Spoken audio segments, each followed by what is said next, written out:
Namaskar.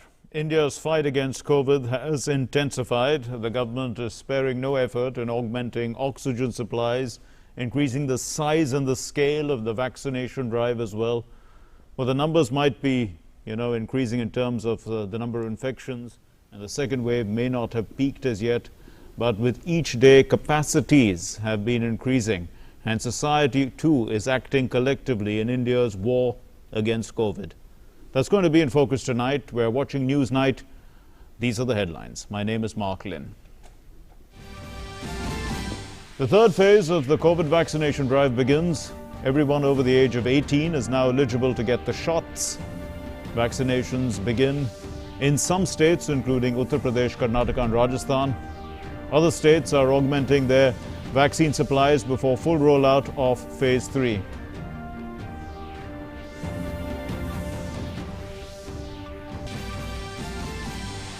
Central government provided 16.37 crore vaccine doses to states and union territories.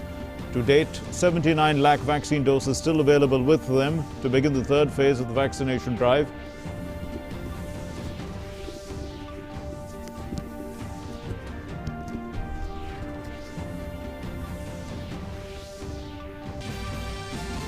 In the world's largest vaccination campaign, 15 crore 50 lakh vaccinations administered so far. More than 27 lakh 44,000 vaccinations administered in the last 24 hours. Registration on CoWIN portal for the third phase picks up. The first consignment of Russia's Sputnik 5 vaccine reaches India. Indian Railways, the Air Force, the Navy, all engaged in meeting the demand of oxygen. Indian Railways has so far supplied 841 metric tons of liquid oxygen across states. The centre has increased oxygen quota for Delhi by 100 metric tons to 590 metric tons. The Finance Ministry provides a major boost in the ongoing war against corona. The first advance of the State Disaster Response Fund of 8,873.6 crore rupees is dispersed to the states, and the states can use up to 50% of this amount to prevent the spread of COVID. Nationwide daily spike in COVID-19 cases record a huge spike of over 4 lakh cases in the last 24 hours. Almost 3 lakh people show recoveries in the same time.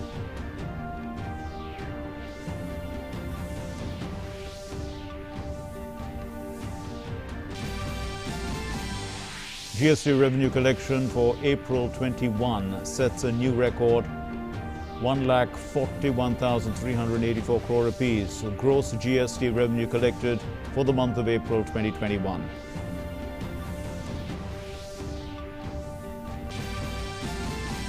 The stage is all set for the counting of votes in West Bengal, Assam, Tamil Nadu, Kerala and the Union Territory of Puducherry on Sunday. Counting is going to take place amid strict COVID measures. The Chief Election Commissioner, Sushil Chandra, reviews the counting arrangements with senior officials of the Commission and the CEOs of 5 states at a virtual meeting.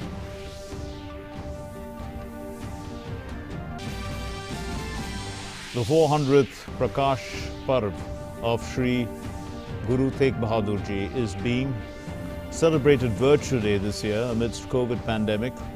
The President and Prime Minister have extended their greetings on the birth anniversary of the 9th Sikh Guru. Prime Minister Modi pays obeisance at the Gurudwara Sheesh Ganj in New Delhi. Our top story, vaccinations for people above the age of 18 began in many states on the scheduled day, which is May 1. And other states, they are replenishing their stocks of vaccines before a complete rollout of the inoculation drive. Meanwhile, the first lot of Sputnik 5 vaccines, a 7.5-ton consignment imported by Dr. Reddy's lab, arrived in Hyderabad. Here are the details. Visuals from different parts of the country, people coming out to get themselves vaccinated against the deadly coronavirus. Vaccination opened for people above 18 years of age in several states of the country.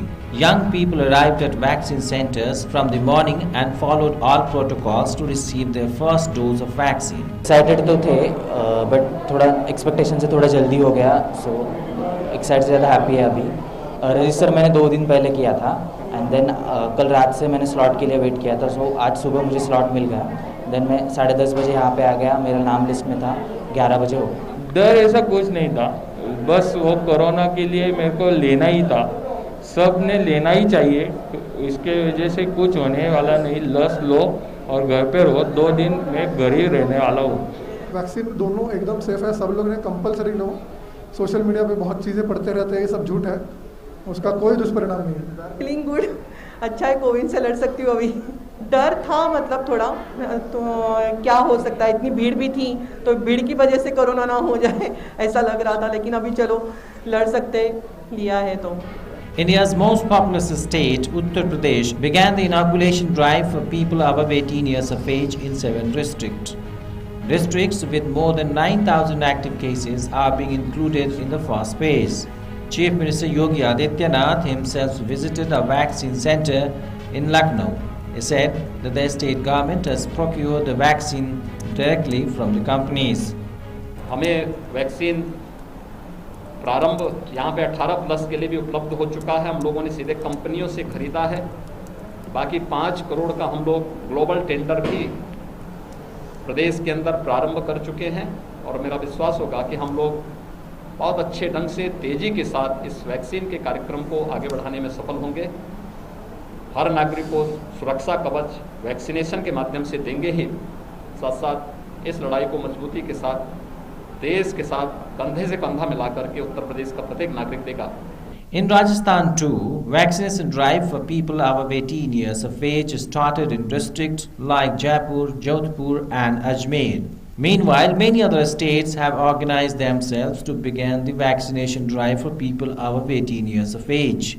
They have been replenishing their stock of vaccines before starting to inoculate people. Madhya Pradesh ने तत्काल ही 45 lakh doses के कंपनियों को आदेश दे दिए थे और उनको purchase करने के लिए, और हमें उम्मीद थी कि 1 तारीख तक हमको वैक्सीन उपलब्ध हो जाएगी. हम उम्मीद करते हैं कि 2-3 दिन के अंदर हमको वैक्सीन मिल जाएगी, तो हम लोग फिर से तारीख तय करके और 18+ को मध्य प्रदेश में फ्री ऑफ कास्ट वैक्सीन लगाना शुभारंभ कर देंगे. In some states where the government has not yet begun the 3rd phase of vaccination, some of the large private hospitals took the initiative themselves. Some hospitals in national capital Delhi too provided vaccines to those above 18 years of age. In Chennai, people above 18 years of age began to get themselves vaccinated. The executive chairman of hospital said that a large number of people should get vaccine dose and there should not be any fear and worry about it. We have to vaccinate large groups of people, large numbers. So the first thing is that there should not be any panic or anxiety. There is enough vaccine to go around. Production has been stepped up and it will happen both with the government and the private sector. We're very happy that we're the first private sector organization to be able to do vaccination for a large number of our countrymen, and I think we're very proud to be Indians. Significantly, the union government has provided about 16.37 crore vaccines to the state and union territories free of cost. Of these, the total consumption including wastage is 15 crore 58 lakh 48,782 vaccines. States and union territories still have more than 79 lakh vaccines available. 17 lakh more vaccines will be delivered in next 3 days. Meanwhile, the first batch of Sputnik vaccine arrived at Hyderabad airport from Russia. The 7.5-ton consignment was imported by Dr. Reddy's laboratories from Russia and arrived on a special chartered cargo plane which touched down at Hyderabad airport on Saturday evening. Today we have received 2 shipments of Sputnik V vaccine from Russia. The goods have been cleared immediately and all the clearances have been given by Assistant Drug Controller for the said vaccine. Sputnik 5 will increase the number of vaccines in the inoculation drive to 3. Bureau Report, TT India. Well, the fight against COVID continues, as we see, unabated across the country, and the government has been making several interventions to augment the supply of oxygen in hospitals. The Indian Railways continues to provide its Oxygen Express operations. The Indian Air Force, their aircrafts have been deployed to carry the cryogenic oxygen containers, one now from Singapore to Panagarh. Defence Minister Rajnath Singh too reviewed all the efforts of the services, and the centre in the meantime has increased the quota of Delhi by 100 metric tons to 590 metric tons. Delhi is set to receive its second Oxygen Express with 120 metric tons of liquid oxygen by Sunday evening. Here's a report. The fight against the COVID pandemic continues across the country. Government has taken several steps to meet the demand for oxygen in hospitals. Indian Railways continues its Oxygen Express operations, bringing relief to COVID-19 patients. On Saturday, 2 Oxygen Expresses arrived at Faridabad railway station in Haryana from Angul and Raurkela, Odisha. Railways ने हर कदम पे राउरकेला और अंगुल से यहाँ तक Faridabad arrival तक minutely ensure किया है कि एक एक मिनट बचाएं, कहीं इसे रोका नहीं है, स्पेशल पाथ दिया है और मैक्सिमम स्पीड पे मिनिमम टाइम में हम इसे लेके आए हैं ताकि इस टाइम पे हम एक अपनी तरफ से योगदान दे सकें. Uttar Pradesh received oxygen supply with the 7th Oxygen Express reaching Lucknow from Bokaro. Madhya Pradesh also received its second Oxygen Express carrying 47.37 metric tons LMO from Bokaro to Sagar and Jabalpur in 4 tankers.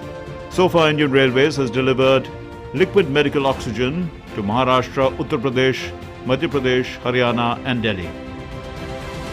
In the meantime, the Indian Air Force has deployed an IL-76 transport aircraft to carry 3 empty cryogenic oxygen containers from Singapore to Panagarh. Deeply involved in the support of the national effort to combat COVID second wave, the Indian Air Force has ordered 24/7 readiness of the entire heavy lift fleet and substantial numbers of the medium lift fleets to operate in a hub and spoke model. Defence Minister Rajnath Singh on Saturday chaired a meeting with the top brass of the armed forces and reviewed the efforts by the 3 services, the military hospitals and the DRDO in fighting the COVID pandemic. The Defence Minister in his meeting reviewed the progress of the naval ships which have embarked from Bahrain, Singapore and Thai ports to ferry liquid medical oxygen as part of the Oxygen Express. He appreciated the DRDO initiative of setting up 500 oxygen plants under the PM CARES Fund. The Army has provided 14 railway coaches, which are usually used for transportation of military equipment for the transportation of oxygen tankers. The Army has also provided battlefield nursing assistants and 200 truck drivers who are carrying oxygen tankers to different places. The Army has provided these railway coaches, which normally BOMs we call them, which are used for transportation of military stuff. That was provided 14 such coaches for transport of oxygen, those tankers. Then they've also given a lot of what we call the battlefield nursing assistance. The third thing that is being, they've also provided almost 200 truck drivers which are taking these, oxygens to places wherever they can. The Air Force has done n number of sorties, internal as well as external, bringing in your tankers, oxygen tankers from Singapore, Dubai. All efforts are being made to meet the liquid medical oxygen demand in the national capital, Delhi. The centre has increased the quota by 100 metric tons to 590 metric tons on Saturday. Medical assistance continues to pour in from abroad. A Royal Thai Air Force flight carried 15 concentrators as a donation from the Thai government to the Indian Red Cross, along with 15 concentrators donated by the Hindu Samaj of Bangkok on Saturday. India also continues to receive COVID emergency aid supplies from the United States as the country fights a deadly second wave that has strained the healthcare system. Indian Ambassador to the United States, T.S. Sandhu, has expressed gratitude for all the help that has been extended. He said that a third flight containing medical supplies will leave on Saturday and many more will follow. The United States is delivering supplies worth more than $100 million in the coming days to provide urgent relief. COVID is an unprecedented situation. We are presently facing a challenge in India, and with the help of our friend and partner United States, we are extremely grateful for all the help that has been extended. Today is the third flight which is going, two have already gone and many more will be going. United States will stand shoulder to shoulder with India. Emmanuel Linné, Ambassador of France to India, informed on Saturday that 28 tons of medical equipment will be flown in from France on Sunday, which includes 8 world-class oxygen plants that will make 8 Indian hospitals oxygen autonomous for 10 plus years. Meanwhile, the Indian Navy has launched Operation Samudra Setu 2 to augment the ongoing national mission for meeting the oxygen requirements. Mission-deployed Indian naval warships will undertake shipment of liquid oxygen-filled cryogenic containers and associated medical equipment in support of the nation's fight against COVID-19. 2 ships, INS Kolkata and INS Talwar, have entered the port of Manama, Bahrain, for embarking and transporting 40 metric tons of liquid oxygen to Mumbai. The ship is departing the port of Manama, Bahrain, to sail for Mumbai with 2 cryogenic containers.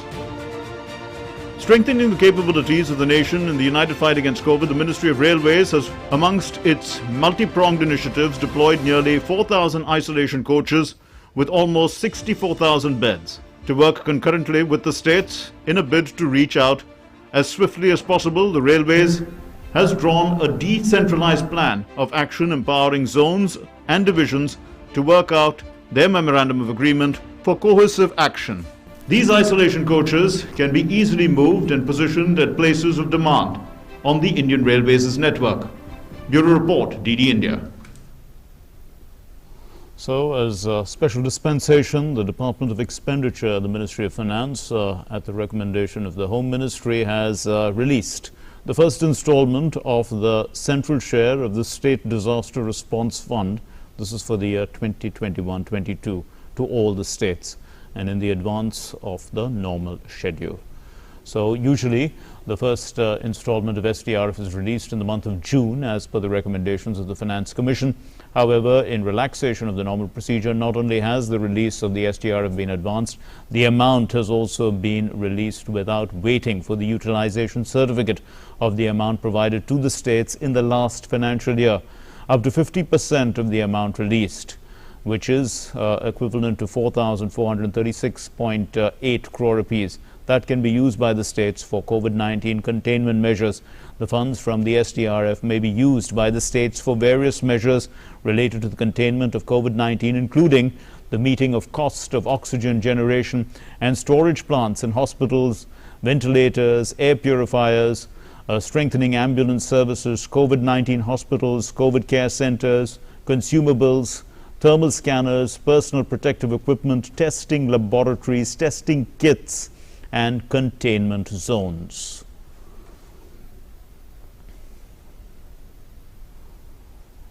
And so that leads us to our In Focus discussion tonight.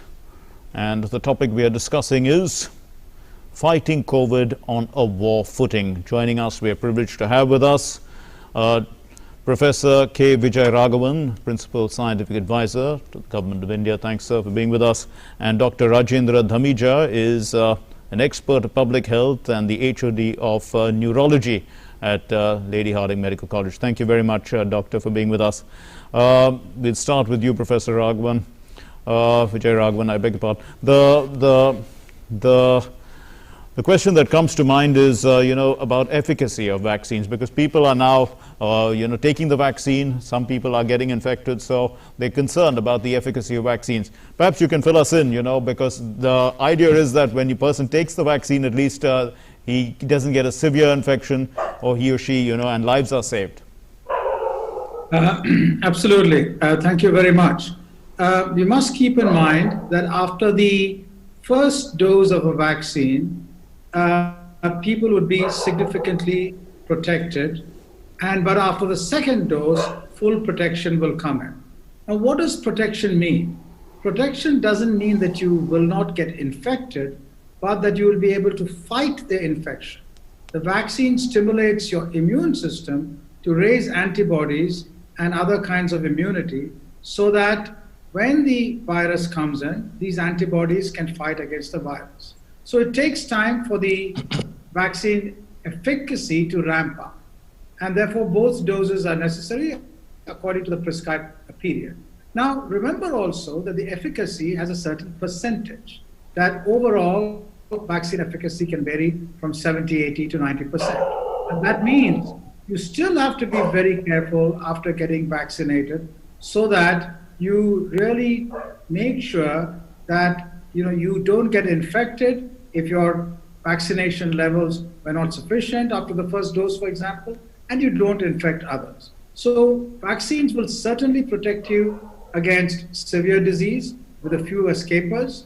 It will protect you against moderate disease, and you'll most probably get mild disease. So one should not worry if there are a few people you see who have escaped and got COVID because after vaccination. It's very likely they've got it after being vaccinated very recently. Dr. Dhamija, how effective have we been in reducing the R0 of this virus?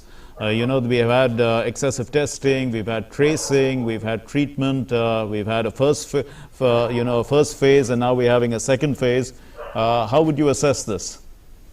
I think we did very well in handling the first wave, and we almost brought the numbers level to less than 10,000 and are not less than 1, in fact, in 0.6 or so.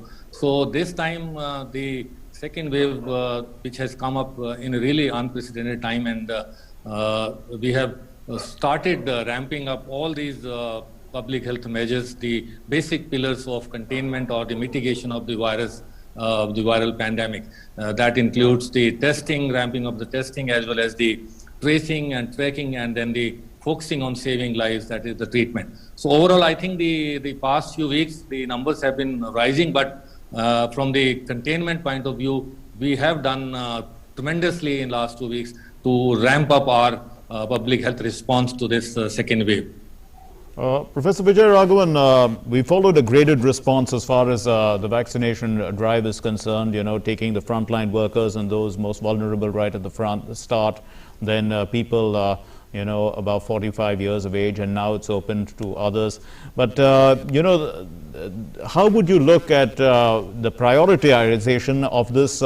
Because we've had, the government had set up several task forces, and this was a well-planned policy.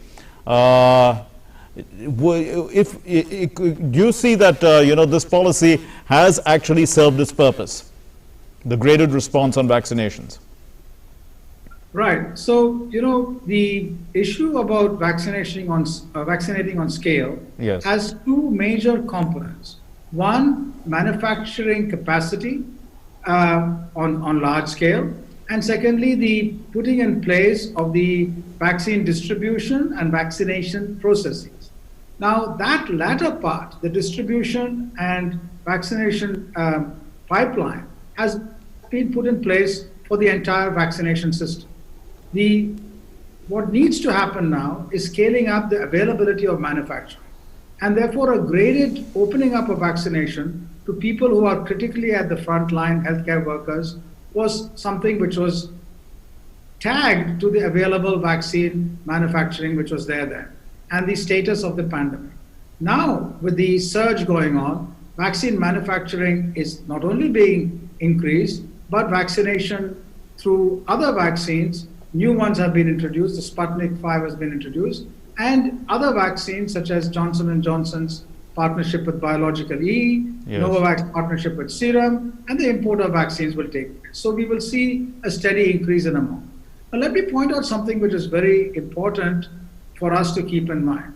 Vaccination will increase steadily and linearly, but the demand, the surge, is increasing exponentially at a much higher rate. So how do we ramp up vaccination in a manner to counter the surge? Yes. So we must help the vaccination process. And therefore, we must really, really intensely look at effective physical distancing in every one of our contexts. Now, this is very difficult in some of our crowded households and crowded contexts, but we must find ingenious ways by which effectively we can distance themselves and protect everyone, including the most vulnerable. The disease travels from human to human, Yes. and therefore effective social distancing will crunch the rising curve in areas where it's surging, prevent it from rising in other locations, and prevent new kinds of peaks coming elsewhere. This is so important, and all our efforts as citizens, NGOs, state, central government, city governments must focus on this, while we also focus on logistics for hospital systems and treating the immediate crisis, as well as ramping up manufacturing and distribution. Dr. Dhamija, you in one of your articles have said that the pandemic is not over till it is over, but that was when we were basically having a fall from the first phase, but now we are in the second phase and it's raging and it looks far from over now. But actions now are going to be decisive, obviously, and we can see that our reports have shown how the government has risen to the occasion, how private sector too has risen to the occasion, society too is rising to the occasion. What do you think? What more can be done? Or everything is, do you think that we are working to the best of our abilities in, containing this virus spread? Absolutely. I have written many articles in Hindustan Times and other papers, and I have been emphasizing that this second wave, the science of this second wave is based on a couple of things, rather three things. One is that the virus has changed the behavior in terms of mutants coming from either 617 or 117 from UK or our own double mutants. The second thing is that people also change their behavior. So we were all doing everything right till the month of September, October, and we were literally scared and doing all precautions possible for social distancing and the masking and sanitizing. But weeks by weeks from November, December and January, people became little complacent with the decreasing numbers.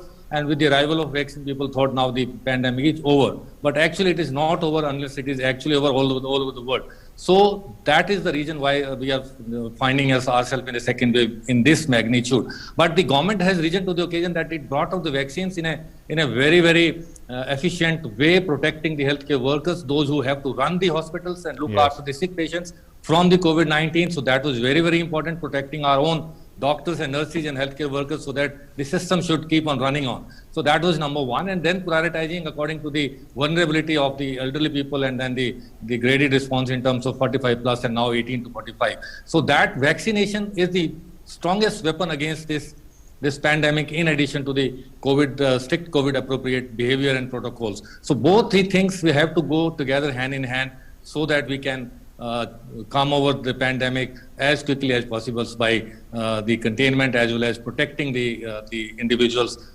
the young populations now. These young people from 18 to 45, they were the one who were protected in the last wave because of taking strict precautions, but now then they are now going out for the work and other purposes, and that segment of the population is most mobile and exposed to the virus. So they also need to be protected, and the government has done absolutely the right thing to start from today to cover this group of population which is vulnerable and exposed.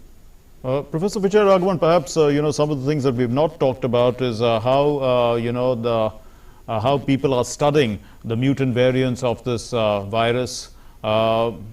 Whether we have to understand the virus a little more.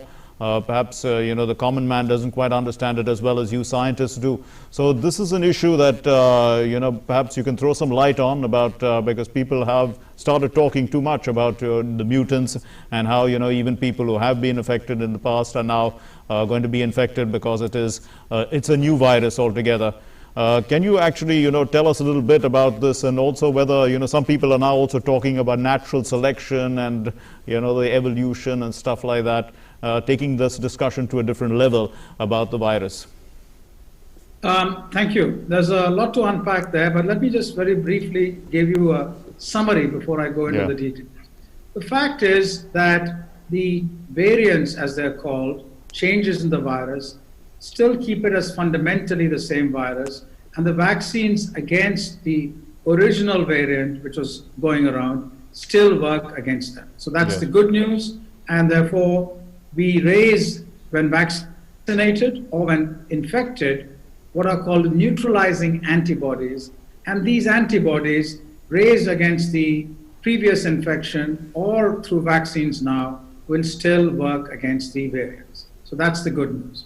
Now, importantly, how do these variants arise and what do they do, and why are they variants of concern? As the virus traverses from human to human across large regions, it accumulates small changes or mutations, which are essentially date and time stamps of where it has been. They neither enhance nor decrease usually the transmissibility or the effectiveness of the virus. Sometimes changes take place, and this is a lock and key mechanism you can imagine. There is a normal key which uses our body's lock to do things. The virus imitates that key and can get in, but that imitation is not good. As these mutations occur, you can have an imitation which is better and better as a key, and therefore more viruses enter, and therefore they can become more transmissible because they enter more easily, they replicate to make more viruses, and they then go and infect others and so on. So transmissibility, increased transmissibility, is a consequence effectively of a mutation in the key region, as it were, and there could be other reasons too. In addition to these kinds of changes, there could be another kind of change, which in the virus, it changes its shape in such a manner that previous immunity through previous infection or through vaccines don't recognize the new shape. That would be a cause for worry, because that means our previous infection doesn't protect us, nor do vaccines protect us. That is not the case over here. These changes do not reduce the effectiveness of neutralizing antibodies significantly, and so we can be comforted that the vaccines will continue to work. This has been tested for Covaxin, for Covishield, and more recently for the Pfizer vaccine, and the changes are such that they will indeed likely to be the case, because the neutralizing antibodies raised are very similar for all these vaccines for other things. So this is the good news. So changes occur. Now, the last part you mentioned is a very important point about evolution and natural selection.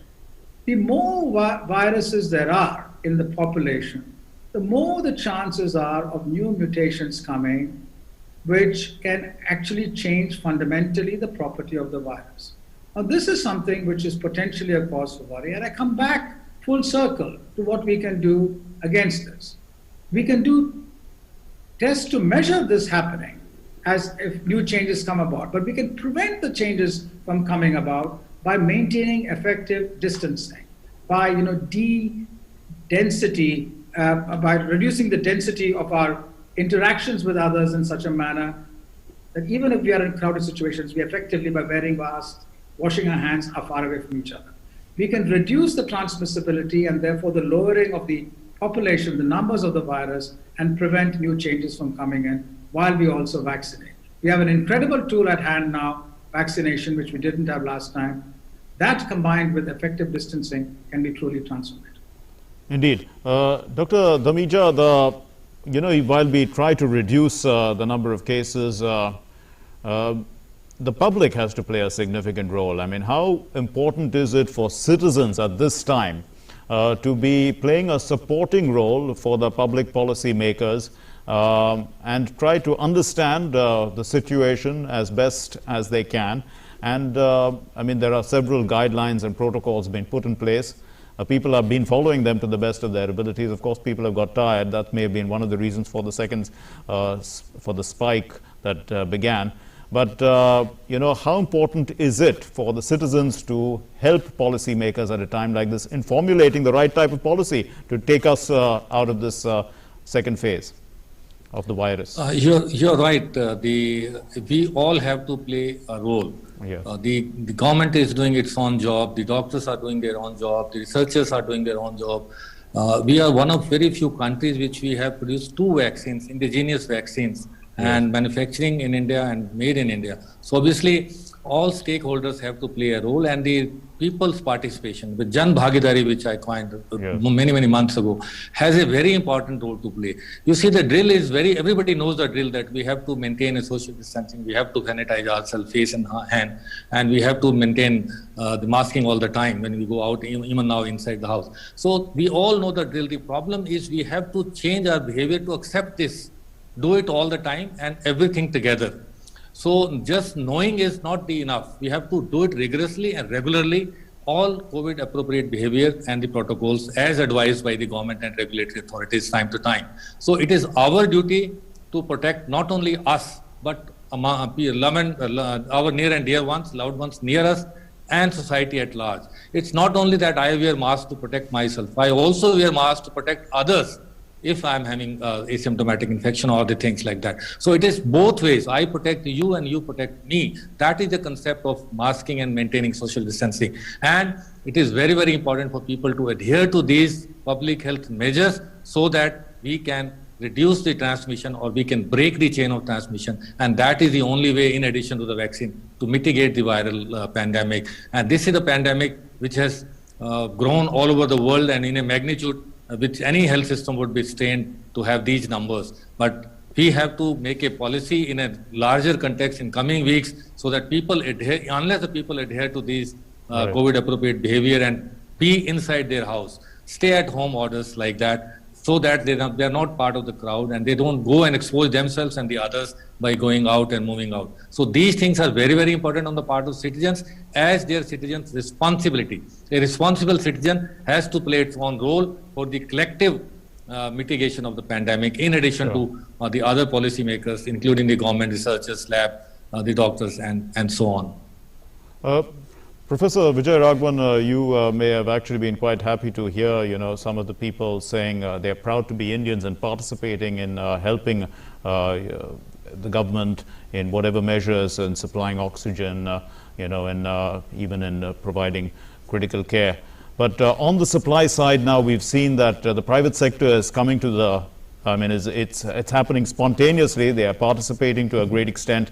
How do you see this? You already mentioned there are several vaccinations in the pipeline. How do you foresee, how do we take this to the next stage? Because as we carry on with this war, our armory continues to increase, and we are getting better at it in a sense with everyone around. Would you see a greater role for the private sector, and is it happening spontaneously? See, there are two components. One which has been discussed quite a lot about the role of the private sector. That is in procurement of vaccines and vaccinating and so on. But there's another major effort which we need: private sector, citizen participation, local government participation. We've had massive COVID registrations. Now these will then go into allocations of time as vaccines come in. Now here we need a huge number of people working with those who are, the poorest of the poor in most difficult situations, to help them get into the vaccination pipeline. Help them when there's no internet access to get into the registration. There are other routes which are possible for those who don't have internet. Make them aware of those. If they have walk-in registrations, make sure that there is a facility by which you can take care of those who are in most difficult situations in the walk-in time. So scaling up vaccination through making vaccines come is one thing, but this large logistical management as vaccination grows is something we have to pay attention. The process is very, automated and computerized. Yes. That should be made accessible to those who don't have access to these kinds of mechanisms on scale.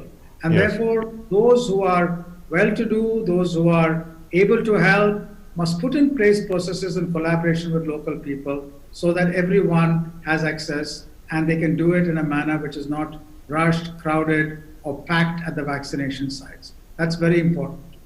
We'll leave it there. Thank you very much, Professor Vijay Raghavan and Dr. Rajinder Dhamija. Thank you very much for joining us and enlightening us on India's war against COVID. Now, moving on to our next story, amid the rising cases of COVID-19 infections, the Delhi government has further extended the lockdown for a week. The state had earlier imposed a lockdown until the 3rd of May. That's the Union Territory of Delhi, until the 3rd of May. But in view of the rising COVID infections, the lockdown has been further extended until the week of May 10. And Delhi has reported 27,047 cases and 375 deaths in a single day. IIT Madras incubated startup has developed a portable hospital unit called Medicab to treat COVID-19 patients that can be installed anywhere within 2 hours by 4 people. An initiative of the Office of the Principal Scientific Advisor and Modulus Housing incubated at IIT Madras to boost healthcare infrastructure by assisting states to set up COVID-19 extension hospitals. The Office of the Principal Scientific Advisor, Government of India, has reached out to the state governments to invite their interest to get CSR funding for the building upon existent hospital infrastructure to enhance patient care across the country by equipping hospitals with more beds, oxygen concentrators, ventilators and other necessary equipment. The steep rise of COVID-19 cases poses an enormous challenge to clinical care facilities. Revamping existing hospital infrastructure by increasing the number of beds to accommodate more patients requiring critical care and procuring more equipment to enhance oxygenation for patients is of utmost priority. IIT Madras incumbent startup Modulus Housing has developed a portable hospital unit called Medicab to treat COVID-19 patients. The unit can be installed anywhere within 2 hours by 4 people. It is a decentralized approach to detect, screen, identify, isolate and treat COVID-19 patients in their localized community through these portable microstructures. Modulus Housing is developing micro-hospitals that can deploy rapidly across the nation. Medicab was recently launched in Wayanad district of Kerala and collaborated with the Sri Chitra Trinul Institute of Medical Sciences and Technology, who provided inputs on the certifications and the customization. Founded by 2 IIT alumni in 2018, Sriram Ravichandran and Dr. Tamaswati Ghosh, Modulus Housing was supported by IIT Madras Incubation Cell and has a vision to revolutionize housing through modular prefab structures. They have reproposed their designs to support the fight against COVID-19. Tapas Bhattacharya's report, DD News. At least 16 coronavirus patients died after a fire broke out at the Patel Welfare Hospital in Gujarat's Bharuch in the early hours on Saturday, including 14 patients and 2 nurses. At least 58 patients were undergoing treatment for COVID-19, while 14 were in the intensive care units when the fire broke out in the COVID-19 ward at 12 a.m. The fire was controlled within an hour, and then dozens of patients were rescued by locals as well as firefighters. The rest of the patients were shifted to other hospitals. The cause of the fire, as for now, has been attributed to a short circuit. And, well, the COVID-19 designated hospital is situated on the Bharuch-Jambusar highway, around 190 kilometers from the state capital Ahmedabad, as well as it's being run by a trust. Results will be declared for the assembly elections to the 4 states of West Bengal, Tamil Nadu, Assam and Kerala and the Union Territory of Puducherry on Sunday. All preparations have been made for counting, keeping in mind the strictest COVID protocols. Here are the details.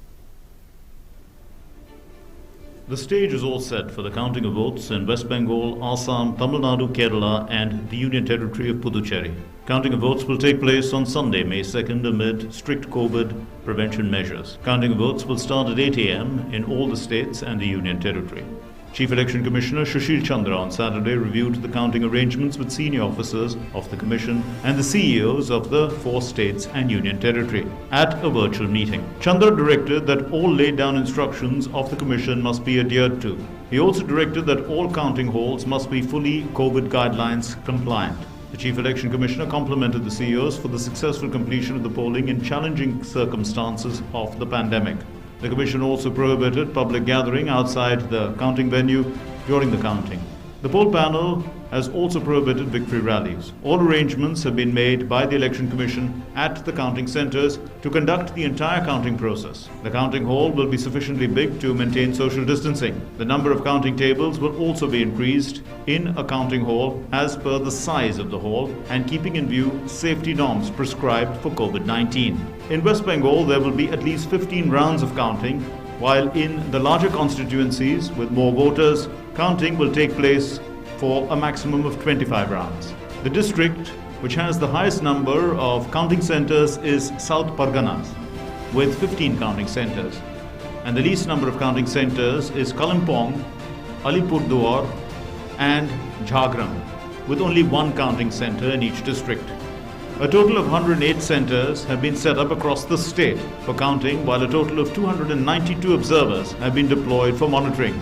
For the security, a total of 256 company paramilitary forces have been deployed across West Bengal.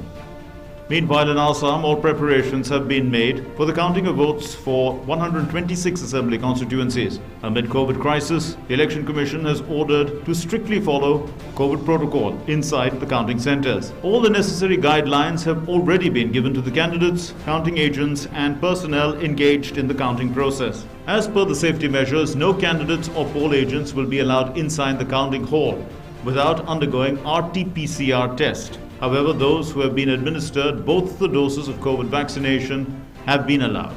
The counting centres will be disinfected before, during and after the counting. 75 counting centres have been set up across Tamil Nadu for the counting of the single-phase polls held on April 6th. The counting for 234 assembly seats will be held at 8 a.m. The Election Commission has deployed 234 observers to monitor the counting process.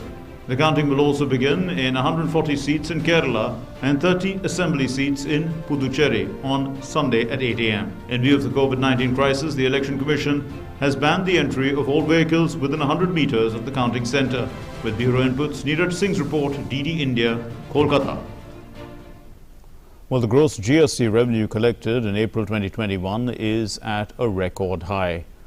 Rupees 1,41,384 crore, of which CGST is rupees 27,837 crores and SGST is rupees 35,621 and IGST is 68,481 crore rupees. Cess is rupees 9,445 crore rupees. The GST revenues during April are the highest since the introduction of the GST, even surpassing the collections in March. In line with the trend of recovery in the GST revenues over the past 6 months, the revenues for the month of April are 14% higher than the GST revenues in the last month of March 2021. Revenues from domestic transactions are 21% higher than the revenues from these sources during the last month. GST revenues have not only crossed the 1 lakh crore rupee mark during successively in fact for the last 7 months, but they have also shown a steady increase. Now these are clear indicators of a sustained economic recovery during this period. Now a quick roundup of news from across the country. The Supreme Court has allowed the process of counting of votes for Uttar Pradesh Panchayat elections starting on May 2. The Apex Court asked the Uttar Pradesh government to take into note the assurance given by the State Election Commission that necessary measures will take place at counting centres in terms of COVID-19 guidelines. The summer vacation of the Supreme Court will start from May 10 instead of May 14 in view of the surge in COVID-19 cases. It will reopen after summer break on June 28. Taking into account the suggestion of Bar Body's Chief Justice of India N.V. Ramana rescheduled the Apex Court's summer vacation. Union Road Transport and Highways Minister Nitin Gadkari has said that the government is giving utmost priority to the development of infrastructure and has set a target of road construction of worth 15 lakh crore rupees in next 2 years. He said that the government is permitting 100% FDI in road sector. The Central Board of Direct Taxes gave taxpayers and consultants extra time to make various statutory filings and in certain cases for depositing tax deducted at source, also for filing of belated tax returns and revised returns for assessment year 2020-21, which was required to be filed on or before 31st March. Extra time is now given till 31st May. Former RJD leader Mohammad Shahabuddin on Saturday passed away at the hospital in Delhi where he was undergoing treatment for COVID-19. He was also diagnosed with COVID-19 on April 20, after which he was admitted to Deen Dayal Upadhyaya Hospital.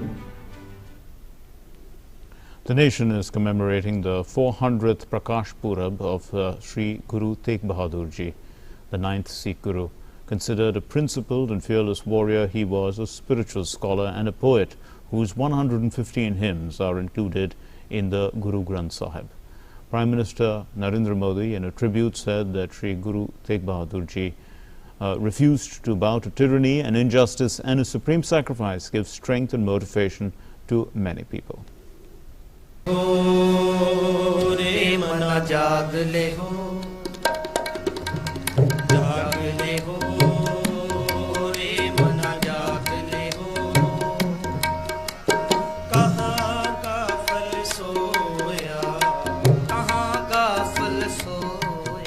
On Saturday, the nation commemorated the 400th Prakash Purab of Sri Guru Tegh Bahadur Ji, the 9th Sikh Guru.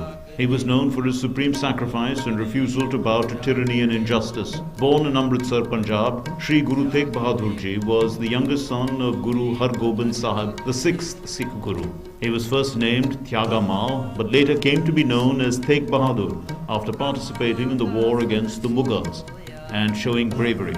Guru Tegh Bahadur was brought up in Sikh culture and trained in archery and horse riding. He was also taught the old classics such as the Vedas, the Upanishads and the Puranas. He inspired people to give up tobacco cultivation and filled them with the spirit of protest against injustice to free the country from the clutches of the wicked.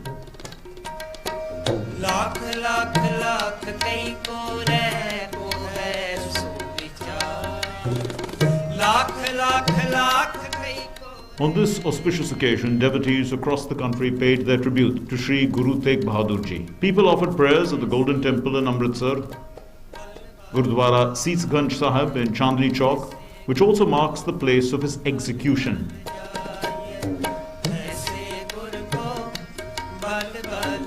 Prime Minister Narendra Modi also visited Gurdwara Shishganj Sahib in Delhi on Saturday morning and offered prayers on the 400th Prakash Purab of Guru Tegh Bahadur. He visited the Gurdwara without any security route and special security arrangements there.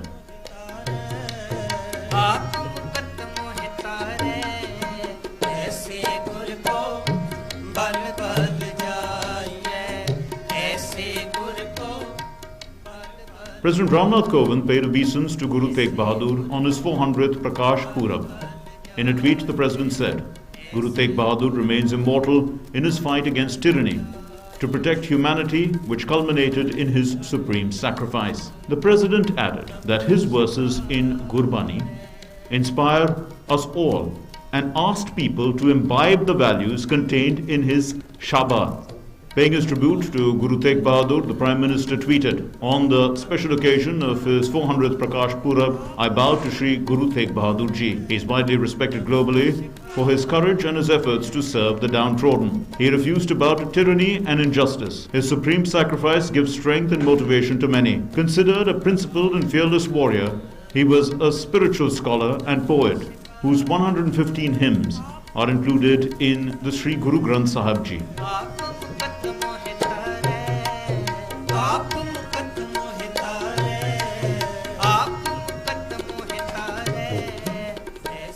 Bureau Report, DD India.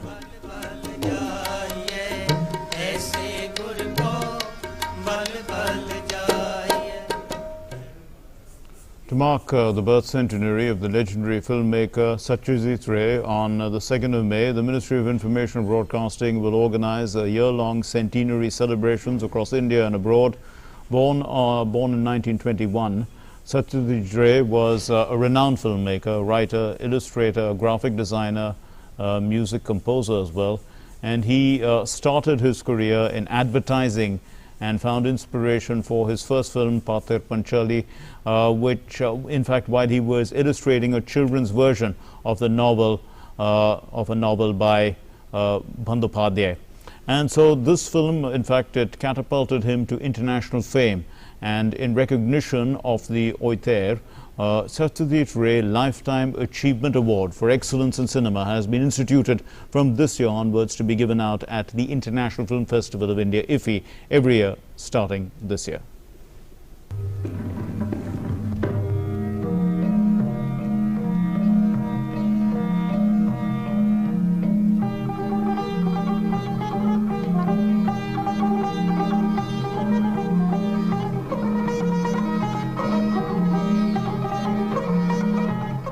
Satyajit Ray, Bengali motion picture director, writer and illustrator, who brought the Indian cinema to world recognition with Pather Panchali in 1955.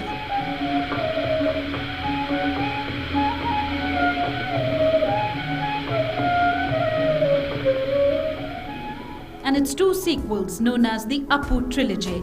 As a director, Ray was noted for his humanism, his versatility, and his detailed control over his films and their music. He was one of the greatest filmmakers of the 20th century.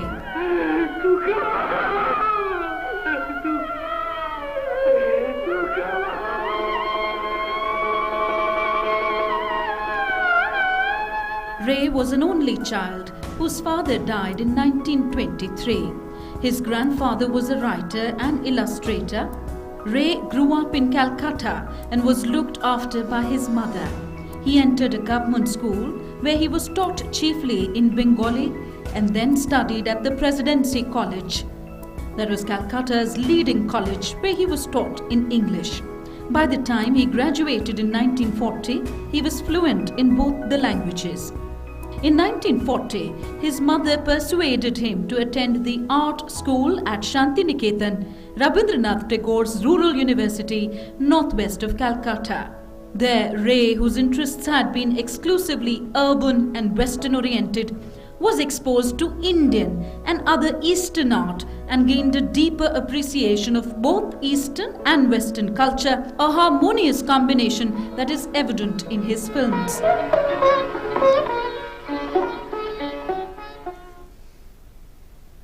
Well, the United States has formally begun withdrawing its last troops from Afghanistan on Saturday, bringing its longest war nearer to an end, but also heralding an uncertain future for a country in the tightening grip of an emboldened Taliban. U.S. officials on the ground say that the withdrawal is already a work in progress, but Washington has made an issue of the date because it is a deadline agreed to with the Taliban in 2020 to complete the pullout.